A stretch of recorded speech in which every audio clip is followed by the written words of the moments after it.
Vous écoutez Radio Lomé, il est 12h30.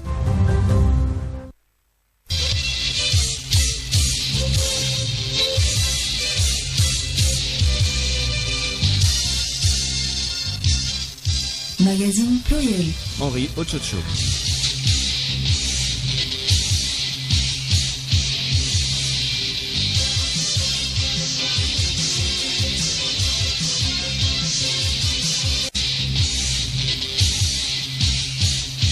Bonjour, les titres de ce magazine pluriel. Des agents de l'Office togolais de recettes OTR formés à l'optimisation des recettes fiscales et au contrôle fiscal dans les entreprises et administrations ont reçu hier leur attestation de fin de formation. Côte d'Ivoire, près de 7,5 millions d'électeurs sont appelés aux urnes ce samedi pour une élection législative qui s'annonce disputée. Pour la première fois depuis 10 ans, les trois grands partis du pays, le RHDP, le PDCI et le FPI, tendance Gbagbo, participent à un scrutin. L'occasion pour la Côte d'Ivoire de peut-être tourner la page de 20 ans de violence électorale. Invité du journal, M. Pemou Kounama, il est le maire de la commune Kéra 1. Il nous parle de la mission assignée au maire, leur relation avec les autres acteurs de la vie de nos communautés et la contribution de la population aux côtés de ces élus locaux. Écho du palais, 5 ans de réclusion criminelle, c'est la sanction infligée au sieur Idrissou Bachirou et les cultivateurs à Palanga, à Pagalam, c'est à Sokode, pour violence volontaire ayant entraîné la mort de son oncle. À suivre également dans ce journal, les sports et la revue de presse.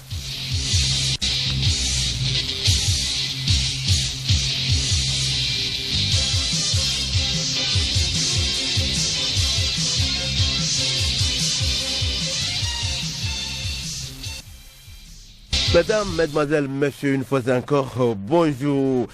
Un rappel des audiences hier, vendredi, à la primature, Madame Victoire Toméga-Dogbe, chef du gouvernement, a reçu le directeur général du groupe Ecobank à Lomé, Adé Ayemi.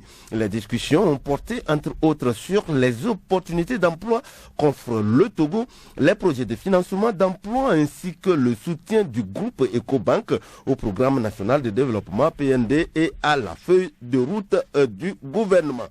En seconde audience, Madame Victoire Toméga-Dogbe s'est entretenue toujours hier avec une délégation de la Bourse régionale des valeurs immobilières BRVM conduite par son directeur général Edo Kossi Amenouvé. La délégation est allée faire le point de leurs activités sur le dialogue entre le secteur privé et privé, secteur public et privé, notamment le financement des entreprises privées PME et l'implantation de la chaîne nationale de la BRVM au Togo.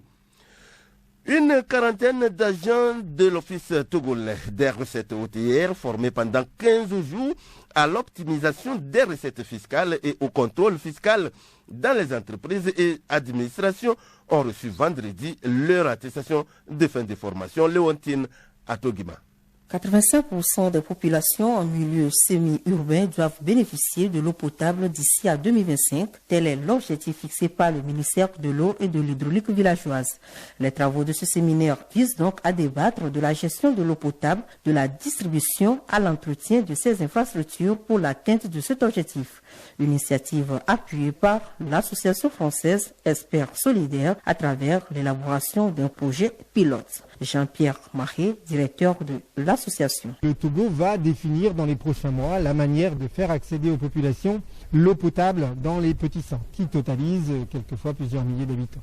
Donc nous allons, nous, en tant qu'experts, aider les autorités togolaises dans ce domaine et monter un projet pilote qui pourra servir d'exemple. Donc ce projet contiendra toutes les composantes, c'est-à-dire la conception, la réhabilitation des infrastructures, la sélection d'un bon gestionnaire, qu'il soit privé ou associatif, et ensuite le suivi de la gestion. L'accès à l'eau potable est une problématique qui concerne plusieurs acteurs, notamment les collectivités locales. Le ministre de l'eau et de l'hydraulique villageoise, Boli Diatim, explique ici le rôle des élus locaux dans ce projet. Le code de l'eau prévoit ce que nous appelons la délégation de service. Et pour nous, cette délégation doit être portée par les collectivités locales. Et puis, pour les permettre d'assurer cette responsabilité, il faut d'abord les former. Donc, il faut l'information sur la sensibilisation pour qu'ils puissent progressivement assurer leurs responsabilités en matière de gestion des ouvrages, de gestion des services de base. Un exemple, nous sommes à Lomé ici, à Djerepanga. Le maire est mieux placé pour savoir mais il y a rupture du service, les populations n'ont pas d'eau. Il est mieux placé pour réagir vite que si c'est le ministère qui devait être interpellé sur cette question. L'association Espère Solidaire appuie le Togo dans la gestion de l'eau potable depuis plus d'une dizaine d'années. Certaines localités, en l'instar d'Anéhor, Vaughan, Tabligo et Dapon, ont déjà bénéficié de ces services. Toutes nos excuses pour cet élément, c'était un autre élément. Nous aussi reviendrons dans nos prochaines éditions. Un film long métrage intitulé Le Job idéal a été présenté hier soir à l'Institut français du Togo en avant-première aux partenaires et aux amoureux du cinéma. C'est un film réalisé par le jeune cinéaste togolais Gilbert Baramna. Ils étaient nombreux, ces cinéphiles, à vivre la sortie avant-première de ce film qui relate les réalités que vivent les jeunes diplômés. Ces derniers, une fois leur étude terminée avec leur diplôme en poche, pensent être au bout de leur peine. Hélas, comment est née l'idée et qu'est-ce que c'est que le job idéal? Gilbert Baramna, le réalisateur du film. L'idée du job idéal m'est venue un soir où je discutais avec des amis. Donc on se posait la question de savoir, on est dans le cinéma, ça fait un bon bout de temps, mais qu'est-ce qu'on va devenir demain? Et on allait jusqu'à se dire, est-ce qu'il faut abandonner, il faut continuer? Alors à travers ce film, le message que j'apporte à la jeunesse, c'est de leur faire comprendre qu'il n'existe nulle part un job idéal prêt à ce que tu viennes le chercher. Le job idéal, il faut aller le créer et il faut s'épanouir dans ce que tu fais. À ce jour, outre ce long métrage, Gilbert Baramna a réalisé 3 courts-métrages primés à Clap d'Ivoire et une série humoristique primée à Montréal au Canada. Il invite la population togolaise à consommer local afin d'aider les jeunes réalisateurs à grandir.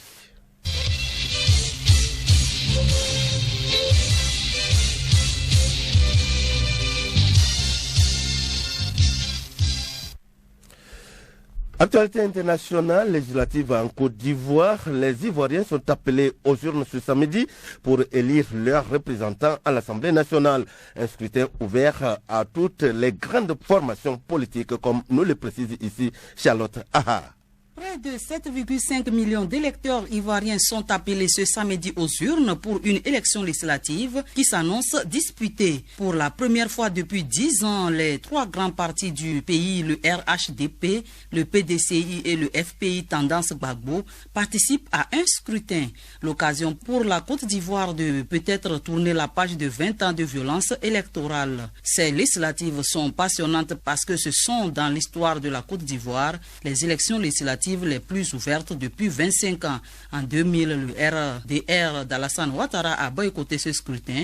En 2011 et en 2016, c'est le FPI qui a boycotté. Cette fois-ci, nous allons donc voir compétir les 3 plus grands partis de Côte d'Ivoire, le RHDP d'Alassane Ouattara, le PDCI d'Henri Konan Bédié et le FPI de Laurent Gbagbo. Du côté de l'opposition, on fait un calcul simple. On constate qu'il y a 3 grands partis en Côte d'Ivoire et que quand 2 de ces 3 s'allient contre le 3e, ils obtiennent la majorité. On pense notamment à la présidentielle de 2010. C'est pourquoi le PDCI et le FPI font alliance ce coup-ci et présentent des candidats communs dans presque toutes les circonscriptions du pays, à quelques exceptions près comme Gagnoua.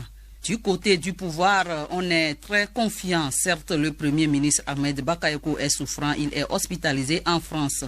Le président Alassane Ouattara sait qu'une élection en Côte d'Ivoire n'est jamais gagnée d'avance.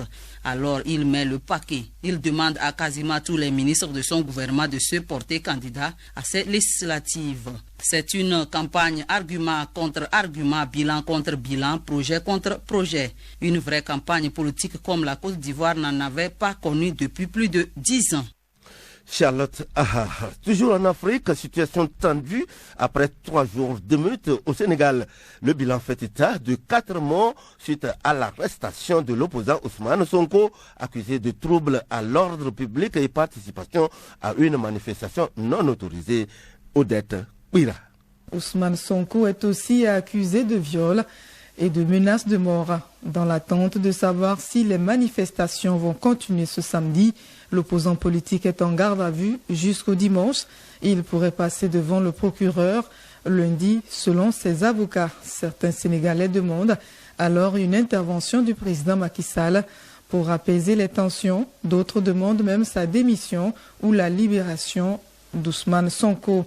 Le ministre de l'Intérieur a regretté et condamné ces actes de nature terroriste, citant les saccages, pillages et dégradations de bâtiments publics et biens privés. Il a rappelé que les auteurs seront traduits en justice.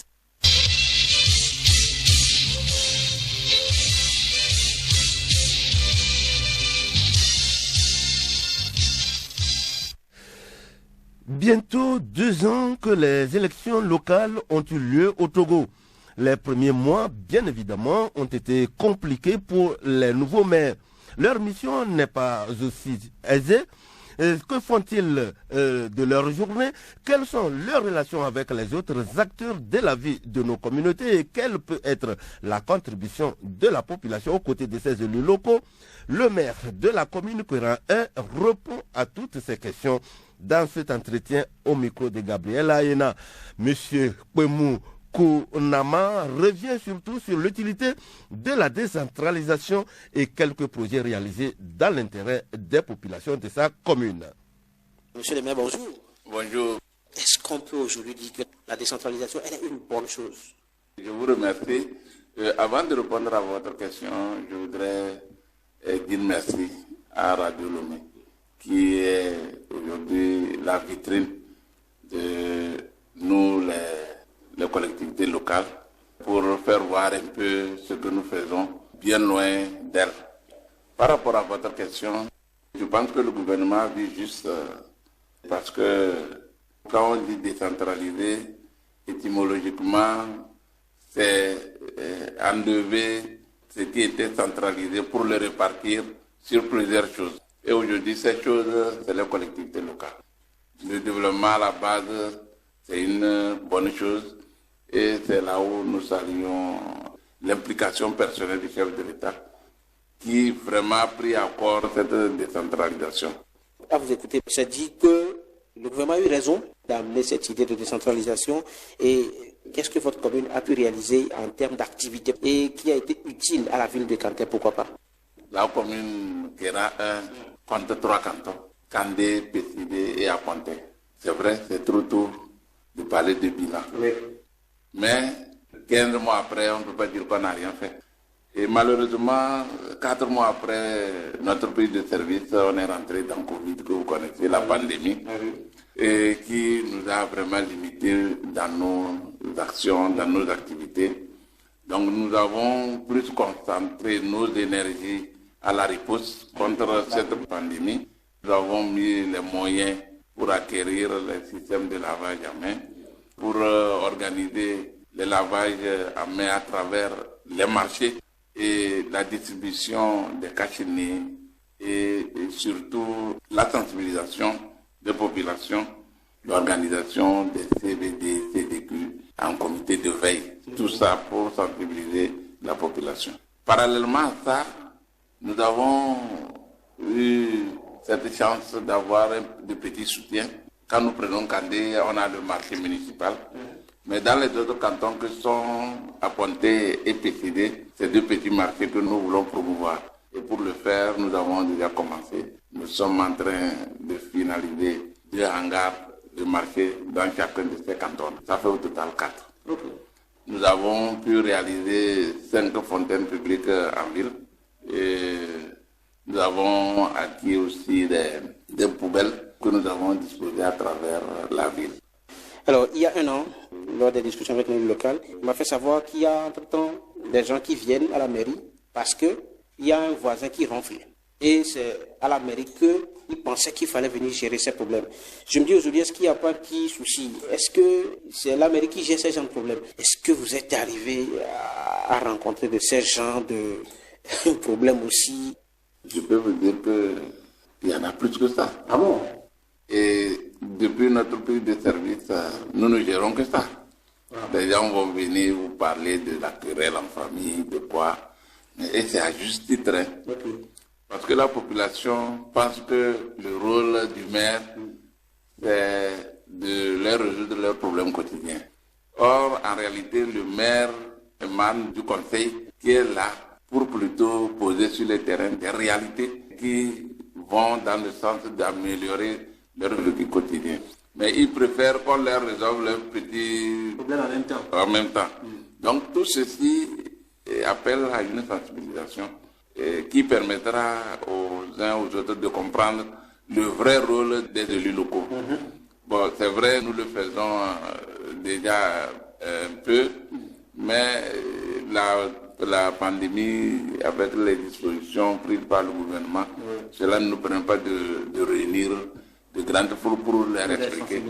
Mais je pense que quand ils viennent, on essaie de leur situer pour que demain ils ne reviennent plus avec les mêmes choses. Par exemple, un problème en famille. Vous pouvez s'entendre à l'amiable, mais un des protagonistes vient chez le maire pour convoquer l'autre. Donc, moi, j'essaie d'analyser, est-ce que ça vaut la peine de le convoquer ou bien je le conseille d'aller le faire à l'amiable. Mais même des affaires familiaux bien qui pouvaient se traiter chez le chef de quartier ou bien le chef de canton, on vient chez le maire. Donc, on essaie de les réorienter. Je prends cet exemple, quelqu'un qui joue la musique, nuisance sonore. Moi, je dis nuisance sonore, en réalité, la police est là pour ça. Vous allez à la police, vous vous plaignez, ils vont régler. Maintenant que vous êtes venu, bon, on va essayer de le faire à l'amiable. Toi, ne fais plus ça. Si tu le fais, c'est moi qui vais appeler la police pour toi. Vous avez fait mention de chef de canton, chef de village. C'est-à-dire qu'il y a des problèmes que les gens pouvaient régler. Pourquoi pas avec le chef de village et de canton, mais qu'ils vous amènent. Nous allons savoir quelles sont aujourd'hui vos relations avec ces chefs de canton et de village. Pourquoi pas le préfet. Est-ce qu'il n'arrive pas que vous fassiez le travail des autres? En réalité, les trois, c'est-à-dire le préfet, les chefs et le maire, la loi de la décentralisation est claire là-dessus. Situer chacun. Chacun. Le maire, le conseil municipal doit travailler avec les chefs. C'est pourquoi il y a au niveau cantonal les CCD, au niveau village, les CVD, au niveau urbain, les CDP. Ces organisations que je viens de citer là travaillent en étroite collaboration avec les chefs, sous la direction de la mairie. Parce que s'il doit y avoir développement, c'est par là que ça doit passer. La loi de la décentralisation par rapport aux collectivités locales a conféré des compétences. Donc la collectivité a ses compétences propres. L'État en a transféré, on appelle compétences transférées. Et il y en a que la collectivité partage avec l'État. C'est sur ça là que la tutelle, le préfet qui représente la tutelle doit veiller. Donc en réalité, le préfet est en même temps le conseiller du maire, donc de la collectivité, et en même temps le contrôleur. Et quand c'est comme ça, en principe, il ne doit pas avoir de problème. Chaque commune a son territoire. Aujourd'hui, les préfets n'ont plus de territoire. Leur ancien territoire qui était unique, qui est préfecture, est divisé en plusieurs communes. Deux, nous, les élus locaux, nous avons des comptes à rendre aux populations. Donc, généralement, les conflits entre le préfet et la collectivité ou bien le maire viennent dans les cas où le préfet pose des actes qui empêchent la collectivité ou bien le maire de faire des activités. Et quand c'est comme ça, ça ne peut poser de problème. Chez nous ici, c'est vrai, comme je l'ai dit au début, ça n'a pas été facile. Bon, je pense que maintenant, chacun a finalement compris où se situe son rôle. D'accord. Voilà. Alors, la population, selon vous, qu'est-ce qu'elle doit normalement faire pour aussi contribuer à son propre épanouissement? Aujourd'hui, la loi de la décentralisation est complète. Quand on parle de population, On parle canton d'abord, village et quartier. Les CCD, les CVD, les CDQ sont dans ces localités. Donc, les CVD doivent être organisés, formés par la mairie pour leur faire comprendre leur rôle. Et leur rôle, c'est aider la commune à mobiliser les ressources nécessaires pour leur développement. À part ça, la loi prévoit le bureau du citoyen. Le bureau du citoyen, normalement, chaque commune devra l'avoir. C'est un bureau où il y a un comité issu de la population qui suit et contrôle les actions de la mairie. Monsieur Pemo, nous tendons pratiquement vers la fin de cet entretien et merci pour la disponibilité surtout. Nous allons nous intéresser un peu à cette frange de la population, la jeunesse. Est-ce qu'on ne peut pas faire peut-être un développement sans compter la jeunesse? Oui, vous touchez là une frange de la population qui est notre épine dorsale. La démocratie non comprise a fait qu'aujourd'hui, la population, surtout les jeunes, sont gagnés par les civisme. Il faut d'abord un travail de sensibilisation pour leur faire changer d'abord de comportement, de mentalité, donc de la conception, de la perception des choses avant de voir ce qu'il veut faire. Néanmoins, comme c'est une jeunesse en majorité scolaire ou bien étudiantine, nous essayons de les sensibiliser. Nous veillons surtout au niveau de la bibliothèque qui est des atouts qui leur permettent de s'intéresser à l'éducation. Il y a aussi des activités sportives, au même moment, des réjouissances, c'est ce que les jeunes aiment. Aujourd'hui, tout est bloqué, mais nous espérons réveiller tout ça en les sensibilisant.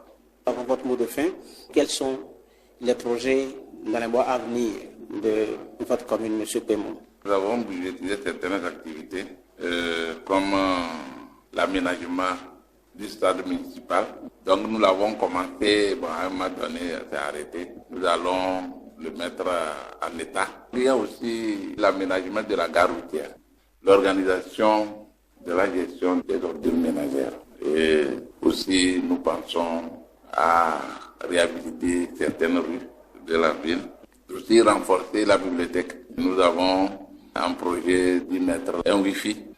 Nous avons aussi la construction des latrines WC. Il y a deux grands projets. Celui de réhabilitation de l'unité de soins périphériques de PCD, Gaspé. Le toit est complètement délabré. Le deuxième projet, c'est la construction d'un centre communautaire pour les jeunes dans le canton d'Aponté. Alors, nous voici arrivés à la fin de cet entretien. Quel est votre mot de fin? Mon mot de fin, comme je l'avais dit au début, c'est de dire merci à Radio Lomé, merci au gouvernement et surtout le président de la République qui, à partir de sa vision pour le plan national de développement, essaie de trouver des activités collatérales qui peuvent permettre de soutenir ce plan-là. Donc aujourd'hui, je pense que l'existence des mairies est un grand atout pour soutenir ce plan-là. Merci au président de la République parce qu'il a vu juste. Monsieur Pemo, merci. Merci beaucoup.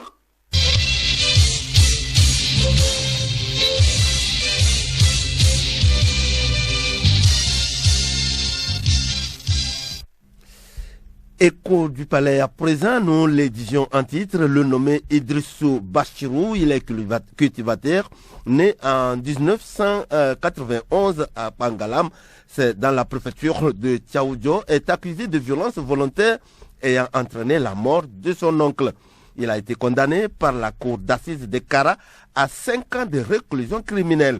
Le récit des faits, c'est avec Hélène Assabi.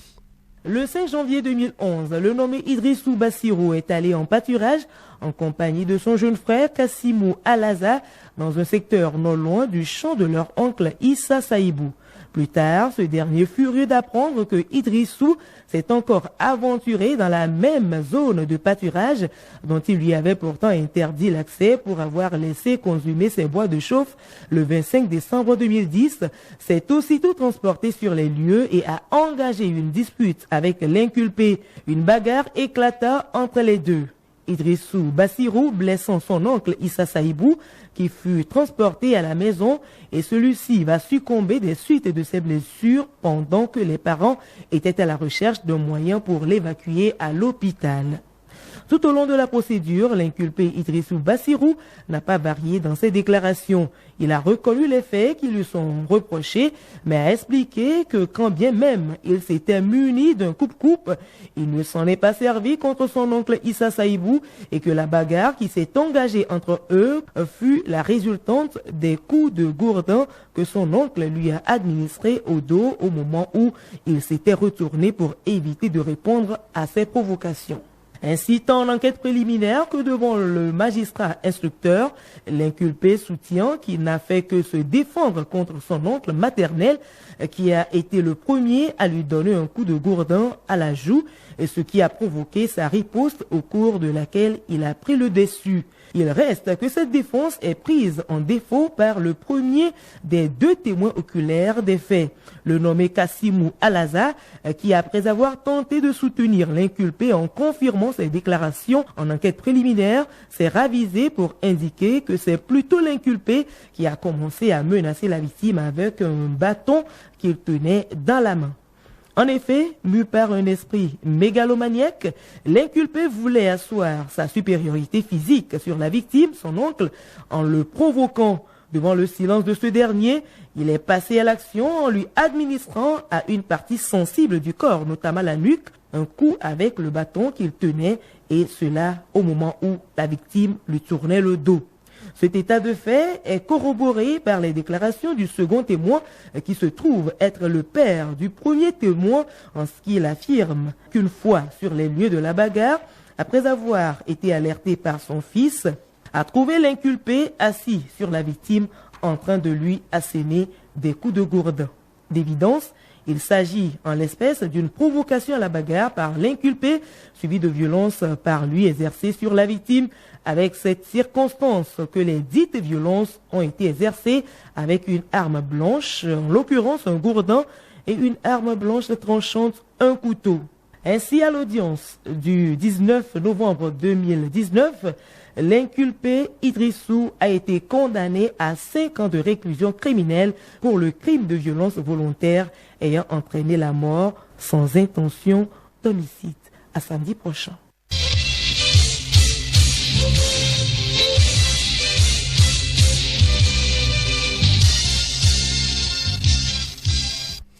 À samedi prochain, Hélène Assabi. Ce dossier sport à présent, les éperviers locaux entament lundi prochain un stage de 9 jours à Lomé.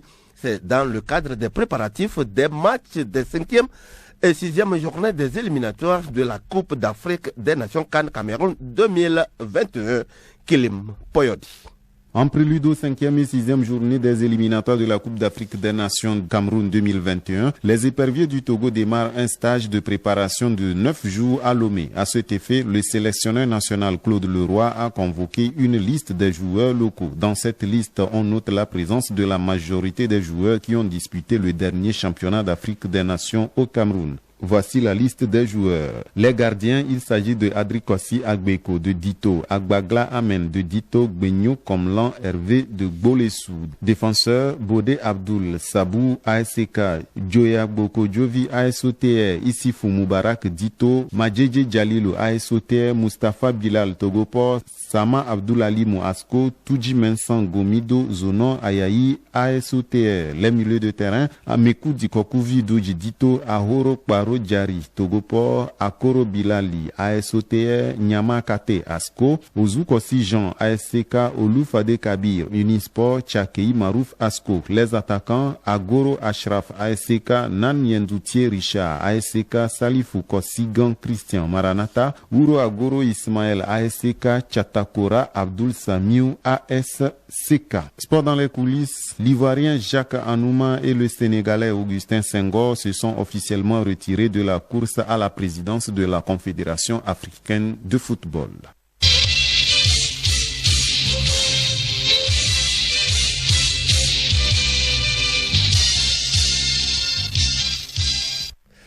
Dernier virage de ce journal, revue de presse, le Grand Lomé, nouveau cluster de la pandémie du Covid-19.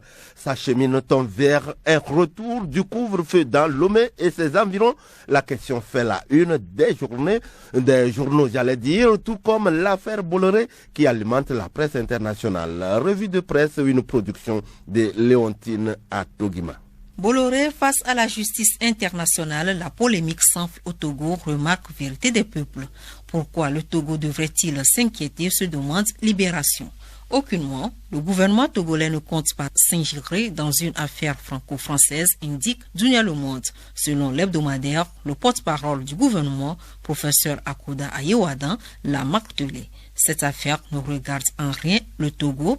Par conséquent, le gouvernement n'est pas habilité à se prononcer sur une affaire qui concerne un ressortissant français et de surcroît jugé en France. Fin de citation. Liberté n'est pas du même avis. Selon le quotidien, la justice française dénonce une corruption active du groupe Bolloré au Togo, une grave atteinte à la souveraineté du pays. Le Togo et la Guinée-Conakry ne seraient-ils pas les boucs émissaires de l'hégémonie de Vincent Bolloré sur les ports ouest-africains, s'interroge Nouvelle Opinion. Quelle part pour ces deux pays dans une bagarre franco-française, questionne également le libéral. Le Messager abonde dans le même sens et se demande si le Togo ne serait-il pas une victime collatérale d'un règlement de comptes. Forum de la semaine amène ses lecteurs à mieux comprendre l'affaire Bolloré. L'apparition révèle qu'il s'agit d'une affaire entre un facilitateur accusé de détournement de fonds et l'industriel français. Tout compte fait, c'est la sérénité au sommet de l'État togolais qui ne se reproche de rien, mentionne le Républicain Info. Le gouvernement est plutôt préoccupé par d'autres sujets, notamment la lutte efficace contre le coronavirus. La population baisse la garde. Augmentation sensible des cas de Covid-19, la réinstauration du couvre-feu, une option envisageable, relate l'éveil de la nation. Le perroquet précise que c'est le Grand Lomé qui sera concerné par cette décision. Le journal exhorte la coordination de gestion et de riposte à plutôt sensibiliser les populations à vivre avec la maladie. Vivre avec la maladie en respectant les gestes barrières édictés qui ne sont autres que des mesures d'hygiène en attendant le vaccin. En effet, écrit Temps Nouveau, le Togo a opté pour des vaccins sûrs homologués par l'Organisation mondiale de la santé.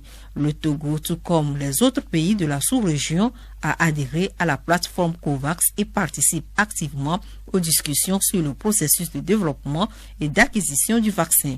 Ainsi, le Togo a été retenu pour recevoir les vaccins, d'où l'organisation de la campagne de vaccination et des séries de sensibilisation en prélude, rassure le ministre de la Santé, professeur Moustapha Mijiawa, dans les colonnes de Nouvelle Opinion.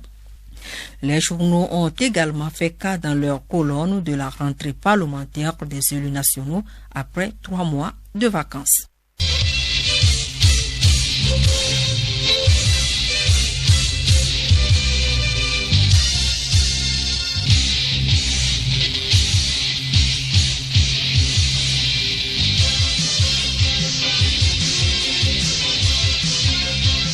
Voilà qui met fin à ce journal magazine pluriel. Le rappel des titres avant de nous quitter: des agents de l'Office togolais des recettes OTR formés à l'optimisation des recettes fiscales et au contrôle fiscal dans les entreprises et administrations ont reçu hier leur attestation de fin de formation.